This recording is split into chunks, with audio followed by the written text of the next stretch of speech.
Le juste unique. Bible de Yoshua Amashia illustrée. Lucas, Luc 18, 1 à 8.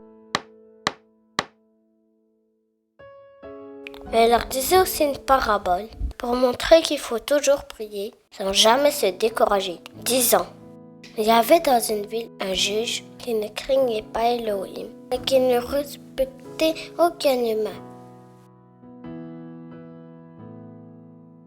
Or, il y avait aussi dans cette ville une veuve qui venait auprès de lui disant: fais-moi justice de ma partie adverse.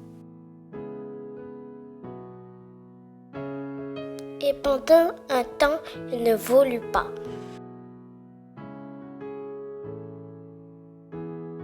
Mais après cela, il dit en lui-même: quoique je ne craigne pas Elohim et que je ne respecte aucun humain, néanmoins, parce que cette veuve m'importune, je lui ferai justice, de peur qu'elle ne vienne à la fin me traiter rudement.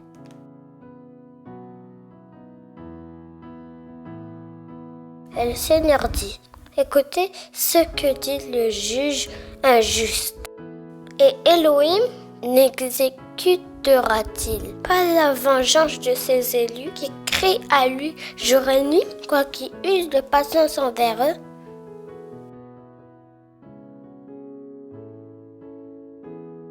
Je vous dis qu'il exécutera la vengeance pour eux rapidement.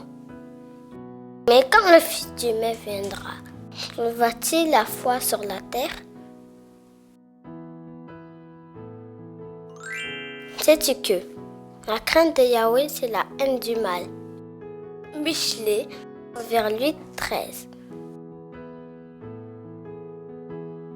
Sais-tu que?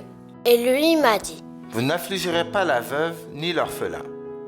Si vous les affligez et qu'ils crient à moi, j'entendrai leur cri de détresse. Ma colère s'embrasera et je vous ferai mourir par l'épée. Shemot, Exode 22, 21 à 23.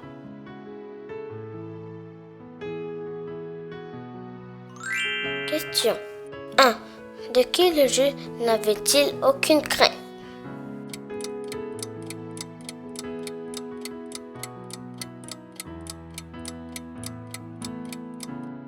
De qui la veuve voulait-elle obtenir justice?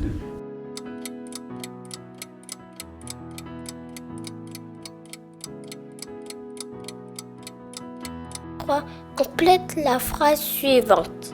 Quand le Fils d'humain viendra, trouvera-t-il sur la terre? Réponse. 1. Le juge ne craignait pas Elohim. 2. La veuve voulait obtenir justice de sa partie adverse. 3. Quand le Fils d'humain viendra, trouvera-t-il la foi sur la terre? Ce récit aborde l'histoire d'une veuve qui cherche à obtenir justice face à sa partie adverse. L'insistance, la persévérance et la foi de cette veuve est une exhortation à la détermination que doit manifester le chrétien lorsqu'il adresse ses prières à Elohim. Lucas, Luc 11, 9 à 10. Matthieu 11, verset 12.